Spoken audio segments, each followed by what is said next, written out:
Bom dia a todos. Vamos dar início à sessão de julgamento da 5ª Câmara Julgadora do TIC, Tribunal de Impostos e Taxas do Estado de São Paulo. Sessão do dia 3 de agosto de 2022.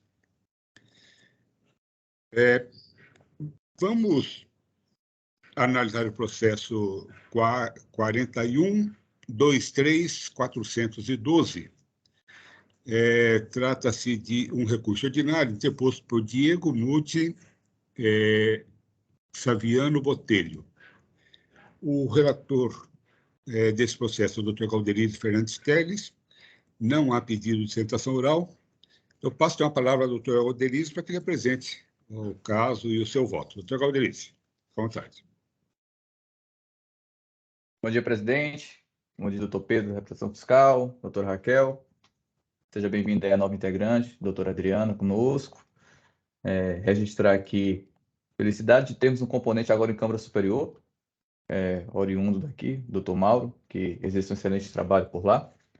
E no presente caso, presidente, nós temos 6 itens infracionais que podem ser divididos em 3 classes, como foi bem realizado no auto de infração.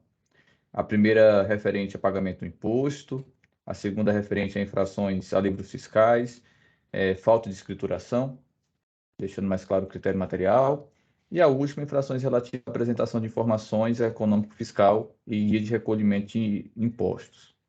Nós tivemos uma situação de discussão acerca de tempestividade e acatamento da forma como foi realizado a defesa em primeiro momento. Essa questão resta superada.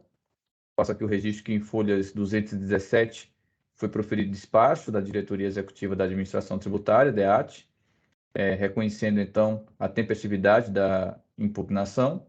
Face a isso, tivemos um julgamento diante da Unidade de Julgamento de Guarulhos, e considerou procedente o lançamento fiscal, sendo então apresentado recurso ordinário com as seguintes facetas de defesa. Uma preliminar de nulidade de atuação em virtude da impossibilidade de lavratura do auto contra a pessoa jurídica extinta, a necessidade do cancelamento em virtude de despacho decisório proferido no bojo de processo administrativo da Receita Federal, que determinou a inclusão retroativa da sociedade no Simples, e argumentos subsidiários em relação à situação da multa, caráter confiscatório e aplicação de taxa Selic. Em que pese os pontos que foram trazidos aqui em sede de defesa e recurso ordinário, eu faço aqui um aclaramento que o item da primeira preliminar, em meu sentir, é suficiente para análise do caso. Isso porque estamos diante de uma situação de lavratura de auto-infração com pessoa jurídica já extinta. E temos aqui em sede de contencioso administrativo, vou fazer até aqui uma rápida cronologia, uma jurisprudência bem consolidada, digo pelo menos de 2017 para cá. Trazendo os fatos, eu coloco, consoante se verifica em folhas 1, a atuação fiscal foi lavrada em 22 de maio de 2019, às 9h16, face ao presente CNPJ de inscrição estadual. Esse CNPJ teve a sua competente baixa na Secretaria da Receita Federal em 14 de setembro de 2018 por liquidação voluntária. Temos aqui certidões em folhas 359 acostada pelo contribuinte. No mesmo sentido, tivemos a baixa no Cadastro de Contribuintes, CADESP, em 14 de nove de 2018, constando a baixa de inscrição na mesma data através do próprio extrato colacionado pelo RF, folhas 129 a 131. Notem que as datas sempre são anteriores à lavratura do auto. Pontua ainda que consta em ficha simplificada da JUSESP, mesma situação, folhas 132 e 133. Ressalvo que, como é possível verificar a situação da manifestação fiscal, tem um print do sistema interno da Secretaria da Fazenda, folhas 303, com pedido de baixa, realizado na mesma data, 11h44. Trazendo aqui o CNPJ da matriz e não englobando a filial ora em apreço, porque já tinha status de baixado. Então, demonstra-se para mim aqui claro a baixa voluntária da pessoa jurídica anterior ao ato administrativo de lançamento fiscal. Nesse sentido, observando o artigo 144 do Código Tributário Nacional, prescreve que os lançamentos deve-se reportar a data da ocorrência do fato gerador e rege-se pela lei então vigente. Trago aqui também, mais em termos de com disposição de motivo do que de vinculação, súmula CAF número 112, que determina que é nulo, por erro de identificação do sujeito passivo, lançamento formalizado contra a pessoa jurídica extinta. Trazendo agora a jurisprudência do Tribunal de Impostos e Taxas, eu faço menção aqui a alguns julgados. Não farei a leitura de todos, porque está aqui bem exposto, mas fico aqui à disposição. De toda forma, eu registro aqui que são julgados em nível de recurso especial, ou seja, estamos falando de Câmara Superior, datas 8 de 2020, 7 de 2020 e 8 de 2020. Esses três aqui, todos em sede de Câmara Superior. Faço aqui um registro ainda em uma passagem, em um desses julgamentos, da relatoria do doutor Augusto Toscano, ratificando aqui o racional da impossibilidade de lançamento em face de pessoa já extinta. E apenas a título de verificação de formação jurisprudencial, verifico que ainda em julgamentos anteriores, tem aqui voto de preferência da doutora Vanessa Domene, há algum tempo já não está mais no tribunal, mas esse voto publicado em 10 de 2008 já tinha entendimento nesse sentido. Ainda finalizando aqui a aplicação subsidiária supletiva quanto é o caso do Código Civil, temos o artigo 51, que obsta a possibilidade de ato válido mediante extinção de pessoa jurídica, reconhecidamente já pelo sistema. Em face de todos esses argumentos, presidente, explicando o racional que foi colocado, estando muito confortável em relação à situação da pacificação, pelo menos em termos de contencioso administrativo, em Câmara Superior da presente temática, o meu voto é pelo conhecimento do recurso ordinário e o acatamento da sua procedência. Eu estou fazendo aqui uma ressalva, mas até elucido que, em meu sentir, e aqui é mais para o doutor Pedro, em sua colaboração, ela seria até desnecessária, mais fácil por excesso de zelo, como é característico do trabalho aqui do doutor Pedro. Eu ressalvo aqui o direito de novo lançamento, observado o prazo decadencial. O direito de novo lançamento, ele é inerente, independentemente de qualquer enunciado aqui de julgador administrativo, porque ele não é imposto pelo nosso julgamento, ele é imposto pelo CTN. É uma obrigação o dever de lançar. Mas, verificando aqui o zelo da representação fiscal, não havendo nenhum tipo de prejuízo, deixo registrado na parte dispositiva, inclusive, essa parte de enunciado. Presidente, o voto já está registrado nesses termos, fico à disposição. Obrigado, doutor Galderice. O processo está em discussão. Senhor presidente, eu gostaria de colocar a posição da representação fiscal no seguinte sentido. Na verdade, eu concordo com o doutor Galderice no sentido de que o fisco, dentro do prazo decadencial, pode lançar novamente, sem problema nenhum. O que eu argumento, e eu vou fazer uma manifestação em sessão, é no seguinte sentido, que nestes casos em que há o cancelamento do auto por erro na eleição do sujeito passivo, o que acontece é que nós entendemos que isto é um erro formal e cai na linha 1732 do CTN, ou seja, uma vez cancelado esse lançamento de forma definitiva, o fisco passa a ter 5 anos após o cancelar, após a decisão definitiva desse tribunal, entendeu? Da forma como o doutor Galderiz colocou no voto, eu tenho 5 anos a partir do fato gerador. 2018 eu teria até 2023. Não é isso que eu proponho. Eu proponho que o fisco tenha 5 anos após a decretação por este julgamento de que houve um erro formal no lançamento original, entendeu? Então o fisco teria um prazo alargado com relação ao que está agora no voto do Dr. Galderiz, né? Então eu vou fazer a minha manifestação e aí a gente pode conversar a respeito, tá bom? Eu vou pedir aqui. Não sei se eu fui claro nas minhas colocações. Sim, foi.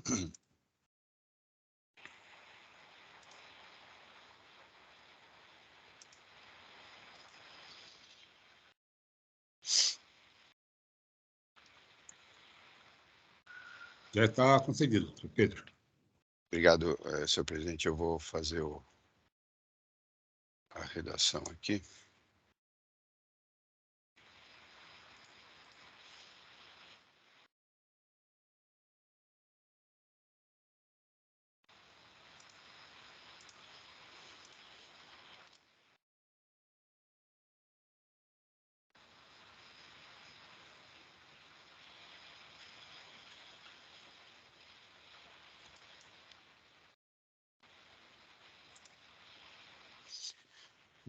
já registrei a manifestação, então só lendo ela rapidamente para os senhores. Então, com todo respeito ao voto ilustro do juiz relator, entendemos que o cancelamento do presente ainda deve estar acompanhado de ressalva de novo lançamento. É isso porque, quando o TIT cancela um auto de infração por entender que houve erro na identificação do sujeito passivo, frequentemente ele o faz ressalvando a possibilidade de que o fisco realize novo lançamento nos termos do artigo 1732 do CTN. Exemplificativamente, cita-se o seguinte julgado. Em número tal, decisão proferida pela 9ª Câmara Julgadora, data tal, voto vencedor, Dr. Arthur Barbosa da Silveira. Então, recurso de ofício, enlavrado em face de empresa extinta por incorporação, mas aqui no caso não é incorporação, mas se aplica o mesmo raciocínio, né? Fatos geradores ocorridos após a formalização da incorporação, início da fiscalização e lavratura do auto de infração ocorridos posteriormente à baixa da empresa incorporada em todos os órgãos competentes. E aqui é o caso, né? O fisco já tinha conhecimento de que a empresa tinha sido baixada. Então, nulidade da acusação, existência, precedente recente de Câmara Superior do TIT nesse sentido, possibilidade de lavratura de novo em face da empresa incorporadora, inteligência do artigo 1732 do CTN, recurso de ofício conhecido e improvido. Então, assim, de rigor, a inclusão de ressalva no dispositivo no voto, com o que sugerimos, que fique bem claro, está apenas uma sugestão, a seguinte redação. Então, tenha em vista todo exposto, conhecido pelo recurso ordinário da contribuinte para dar-lhe provimento, cancelando o presente AIN nos termos da fundamentação acima exarada, ressalvada a possibilidade de novo lançamento fiscal contra os sócios responsáveis solidários legítimos para a sujeição passiva, nos termos do artigo 1732 do Código Tributário Nacional. Então, este é o nosso parecer. Na verdade, para nós, o que é importante é a menção explícita de que fica ressalvado um novo lançamento nos termos do artigo 1732, porque daí, quando este lançamento tiver julgamento definitivo, a partir desta data, o fisco vai ter 5 anos para fazer o novo lançamento. E do jeito que está agora, ele vai ter que fazer até final de 2023, né? Essa é a nossa posição, senhor presidente. Obrigado. Obrigado, doutor Pedro. O processo está em discussão. Vou fazer apenas um apontamento, tá, presidente? Eu tenho um posicionamento de deixar o voto nos termos que está. Acho que a gente tem que separar aqui as duas atividades, né? A atividade de lançar e a atividade de julgar. A atividade de julgar é verificar se o auto atende ou não os requisitos e, enfim, dentro de um racional e de uma premissa que seja defensável, se colocar lá os enunciados que se acham convincentes. A partir do momento que eu atrelo qualquer consideração além da que, em meu sentido, foi colocado no auto de infração, eu já estou conduzindo a forma de como deve ser realizado um novo lançamento. Essa atividade não incumbe a um julgador, incumbe a quem tem a situação de lançar. Se porventura esse lançamento for feito e algum julgador entender que o prazo decadencial não tem um início agora, mas sim teve lá no fato gerador, é do seu livre convencimento e a disposição disso em voto não teria um efeito vinculativo. Então, acho que essa é uma discussão para um outro momento, sendo que o que basta agora para o racional é se o auto é suficiente ou se não é suficiente. Nesse sentido, presidente, em termos de redação, a minha sugestão é a permanência do voto da maneira registrada.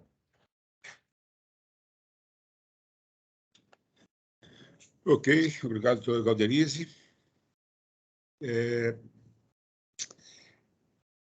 Eu também tendo a pensar com o doutor Galderize, porque a gente entra naquela questão do erro formal, erro material, e mesmo a vinculação dessa decisão. Porque vamos lá, vamos agora pragmaticamente pensar aqui é um exercício de raciocínio, ainda não cheguei à conclusão, então vamos desenvolver junto o raciocínio. Acatando a questão do doutor da representação fiscal, né, doutor Pedro, de já julgar como uma nulidade formal, né? O que acontece? O contribuinte, que é aquela grande questão da existência, né? Foi extinto ou não, mas vamos lá. Bom, se o contribuinte não entra com um recurso especial, né, questionando essa questão, porque ele teria que entrar, né? Tem que entrar para nós. Erro formal tem 5 anos, a partir do fato gerador. Né? Não sei se houve pagamento ou não, tal, mas, ou seja, o Dr. Pedro ainda considerou a possibilidade de ser final de 23, né? Eu já trabalho com a possibilidade de maio de 23, que é a primeira pelo 150, quarto, seria a primeira data, aí, se não engano meu. Bom, então o contribuinte, obviamente, teria que, se ele for minimamente bem representado, ele vai entrar com esse questionamento, né, tentando derrubar essa decisão na Câmara Superior. Entendeu? Um erro formal, seja lá que erro, qual vai ser a justificativa dele. E aí a Câmara Superior decide se sim ou se não, né, se é formal ou não. Mas a grande questão é, a decisão que vai sair daqui, né, que eu estou falando o seguinte, olha, nós estamos falando aqui, esse aí tem que ser anulado porque o sujeito passivo ali colocado não existe. Certo? Então, o que eu estou falando é o seguinte, então, não foram chamados aos autos aqueles que, de acordo com a jurisprudência aí citada pelo Dr. Galderize, né, da Câmara Superior, não foram chamados aos autos aqueles que deveriam ter sido chamados, né, os sócios, os remanescentes, lá, os responsáveis, não foram chamados. Então, essa decisão, né, se não... qual o efeito dessa decisão que vai falar, olha, é um erro formal para aqueles que não participaram do processo? O pessoal falando isso. Então, eles não foram chamados ao processo, né? Porque a gente entende que o fisco entendeu que existia, de alguma maneira, o autuado, né? E ele não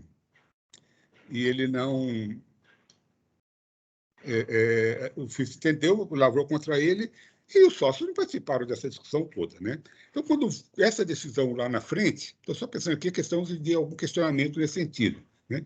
E qual o ganho efetivo que a gente teria em declarar aí até porque até porque o conceito de erro formal, né, que é o que permitiria, né, o 1732 permitiria a aplicação, né, de um prazo decadencial estendido, qual seria a sugestão prática dele? Principalmente nesse caso que nós estamos numa situação assim, que o fisco está numa situação confortável, vou colocar assim, né, e que ele tem tempo, né, ele ainda tem 8, 10, 12, 9 meses, nós estamos em agosto, né, começo de agosto, em maio, em julho. Então, com 9 meses, ele tem 9 meses ainda para lavrar esse aí contra as pessoas que, de acordo com a jurisprudência do Tite, porque essa jurisprudência do Tite também, ela, para mim, é uma... Bom, a gente pode conversar em outro momento isso aí, ela é uma situação meio esquisita. As decisões do Tite, nesse sentido, né, sempre foram muito flutuantes, né? O doutor Galdês já colocou as decisões de 2020, as últimas, depois teve uma de 21, né? Que foi, inclusive, reformando uma decisão, um voto meu, né? Porque o entendimento era outro, o entendimento era que, sim, que o AIN teria que ser lavrado contra o infrator, né? Que é o que a lei fala. Esse era o meu entendimento. E a questão da representação é outra história, né? Então, quem vai pagar é aquele que a lei falou que vai pagar. Mas não foram os sócios os infratores. O infrator foi a empresa, não lembro o nome da empresa. Mas foi a empresa que foi o infrator. Então, esse era o meu entendimento, né? Então, foi um julgado não sei qual Câmara, acho que possivelmente aqui na 5ª Câmara mesmo, ou na 7ª, talvez na 3ª, em que se sagrou vencedor, acho que até por unanimidade, esse meu voto, colocando nesse sentido, e a Câmara Superior, então, entendeu que não, né, que deveria ser... Então, reformando esse voto. Então, a partir daí, entendo o seguinte, que hoje, assim, eu não tenho dúvida de que hoje está, de certa forma, aí, consolidada essa posição lá na Câmara Superior. Até por isso que eu não, né, nem questiono, já estou acompanhando o doutor Galderice com relação ao mérito da questão. Então, a minha questão é com relação a dilatar esse prazo para a Fazenda, né? A definição do erro formal é daquelas discussões que a gente tem na jurisprudência, na doutrina, principalmente, né? Que tudo é erro formal ou tudo é erro material, conforme a conveniência de quem a está pleiteando, né? está colocando. Eu entendo que, nesse caso aqui, essa discussão de um erro formal, né, ele iria só prolongar, né, e aí sim, levando a necessidade efetiva de uma dilação do prazo decadencial, né, porque aí realmente, a gente entrar nessa discussão aqui, aí eu nem sei se aqui na Câmara a gente teria, né, não sei, até gostaria de ouvir a doutora Raquel e a doutora Adriana, talvez, se elas tiverem posicionamento a respeito, não sei se aqui dentro da Câmara a gente teria a própria unanimidade do que seria, né, esse erro formal a permitir. Né? Então, seria uma discussão que eu nem quero abrir, assim, que eu entendo que, se abrirmos, aí esse processo vai ter que sair em vista, para a gente analisar, colocar, possivelmente vão ter posicionamentos diferentes do que seria esse erro formal. Então, nesse sentido, eu tendo a realmente acompanhar o doutor Galderice, gostei do voto dele, ok, ele colocou lá a ressalva, concordo com ele também que essa ressalva ela não faz nesse sentido, porque quem dá a competência para o lançamento não é o Tite, né? Pelo contrário, o Tite só trabalha depois disso. Antes disso, o Tite nem tem, nada fala, não tem que se cala, né? Ok, até porque né, que aquilo está falando, qual o efeito jurídico do Tite decretar o erro formal? Né? Qual seria o efeito jurídico disso? O fisco, o Tite estaria efetivamente, vamos colocar assim, né, em termos grosseiros, se metendo na questão do lançamento, né? E como o doutor Galderice falou, não é a função do Tite, pelo contrário, a competência do Tite é pós-lançamento. Se não há lançamento, não há competência do Tite. Né? E a maior prova disso é que o Tite tem jurisprudência sentada em vários sentidos, e apesar disso, os aí são lavrados contrariando, né? Então, por quê? Porque é exatamente assim que tem que ser, né? A competência de lançamento do auditor fiscal, né? E a competência de revisão desse mesmo orçamento é do julgador do Tite, né? do julgador tributário, depois do juiz do Tite. Né? Então, assim, eu tendo acompanhado o doutor Galderice por esse sentido. Né? Assim, com relação ao mérito, não é exatamente o meu entendimento, acho que ainda tem um problema aí, mas algumas, né, como o doutor Galderice colocou, algumas questões, acho que a gente tem que se curvar. A gente tem, não, né? Eu me curvo algumas questões, quando são questões que até têm fundamento. É claro que tem um fundamento forte essa questão contra quem deva ser lançado, né? É diferente de outros casos que tem jurisprudência firmada também na Câmara Superior, né? Como coloquei lá, a necessidade de paradigma para arguição de nulidades, entendeu?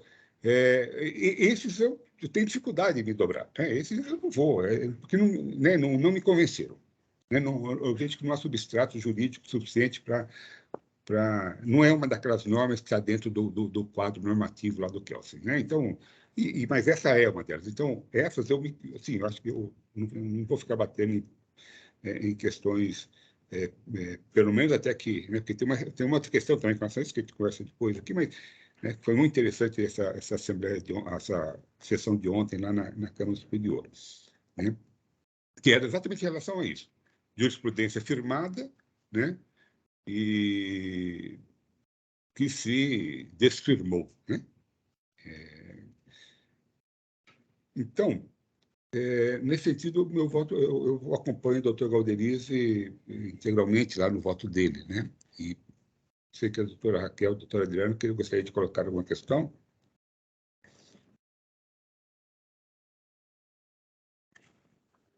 Eu vou acompanhar também o voto do Dr. Galderiz. Eu dei uma avaliada no recurso ordinário, a parte também não entra nessas questões, né?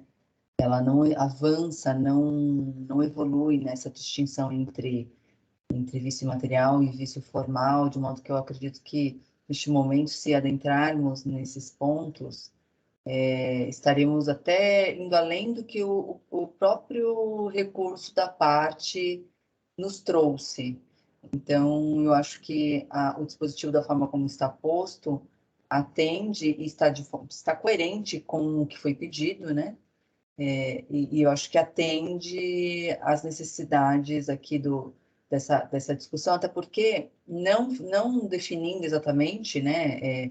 Não cravando, vamos dizer assim, a gente não dá uma tônica para a fiscalização, né? Deixamos a fiscalização livre para atuar. Então, eu acredito que o voto do Dr. Galderiz, na sua parte dispositiva, está coerente com a fundamentação e, por isso, eu vou acolher, eu vou acompanhá-lo. Eu também vou acompanhar o Dr. Galderiz. A doutora Raquel colocou uma questão interessante aí, que também é uma questão que eu não estou sabendo, né, desde a edição do novo Código de Processo Civil, que a gente está sempre ali beirando o princípio da não surpresa, né?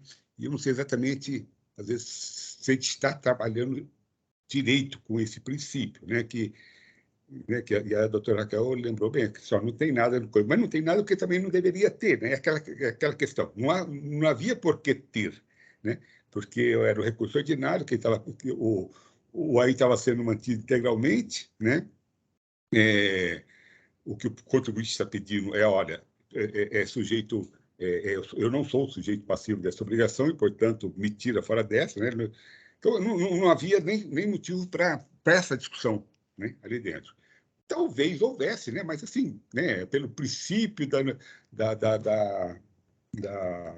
bom, os princípios do processo, a representação teria que aventar a possibilidade de que o recurso ordinário fosse provido, né, com essa argumentação, porque ele coloca outras argumentações, né? Também tem outras argumentações aí, que são do simples, né? Retroativo, teria outras questões. Então, tem vários fundamentos, né? Quando o doutor Galderiz colocou, vários fundamentos por que o contribuinte entende que o ARIN deveria ser cancelado. Então, a representação teria que pressupor a possibilidade de cada um desses para depois ainda colocar, olha, e no caso remoto de, quem sabe, talvez ser anulado, né, por ilegitimidade passiva, então, né? Então, assim, ou seja, agora a gente vem e tira e dá uma decisão, né, nesse sentido, trazendo esse elemento novo. Então, e aí, para mim, quando eu coloco, porque, por outro lado, eu não sei exatamente os limites desse princípio dentro da atividade judicante, porque se eu levo ele a ferro e fogo, quero dizer o seguinte, olha, então aquela história que o juiz tem conhecimento, então, o juiz não pode utilizar do seu arcabouço de conhecimento jurídico, ele não pode usar nada, ele vai ter que usar o que está nas duas peças lá, das duas partes, é isso que o juiz vai ter que eternamente colocar, né? E não me parece fazer sentido isso, né? Porque senão volta aquela questão lá, né?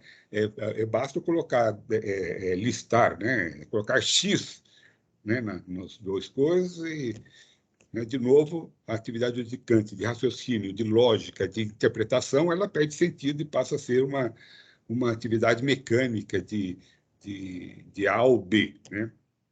Então, os limites da atuação do juiz perante o princípio da não surpresa, né, ela também é uma questão. Que nesse caso aqui, né, não sei se seria o caso até de. Não me parece que fosse o caso, mas seria. Em decidindo que. Não, nós vamos decidir que trata-se de um erro formal, né, que não foi aventado pelas partes, deveríamos nós, então, abrir. E aí, né, não tem nenhum problema a gente votar nesse sentido. mas não deveríamos nós ter que abrir vista para as partes, pronunciar a respeito desse argumento, para depois o processo voltar para a gente decidir se é ou não um erro formal, né? Então, por isso que eu coloco a questão do precisão surpresa, ele tem algumas questões aí que ainda não me parecem, assim, que na prática que sejam exatamente dominadas, né? Então, até por essas e outras, então, reafirmando, né, o meu voto acompanhando o doutor Galderize. Né? Mais alguma questão?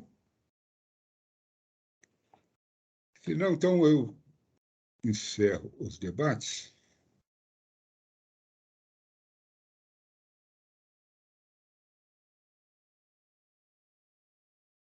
Peço às senhoras que confirmem a presença, doutora Adriana, doutora Raquel.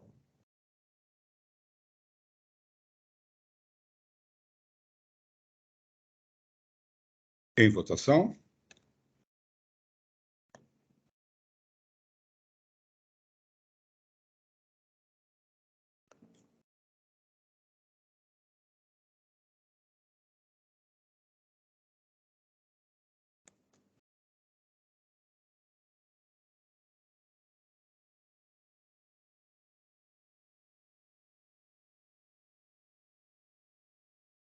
Muito bem. Então, por unanimidade, foi provido o recurso ordinário de Diego Mussi Saviano Botelho, cancelando a com a ressalva de possibilidade de um novo lançamento. Com isso, nós encerramos a sessão de hoje. Só um minutinho. Ah, tá. Agora encerrou.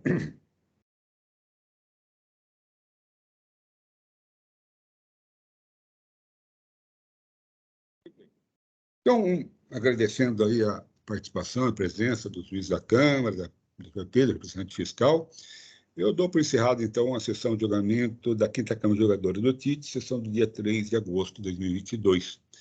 E peço, então, ao Oswaldo que interrompa a gravação.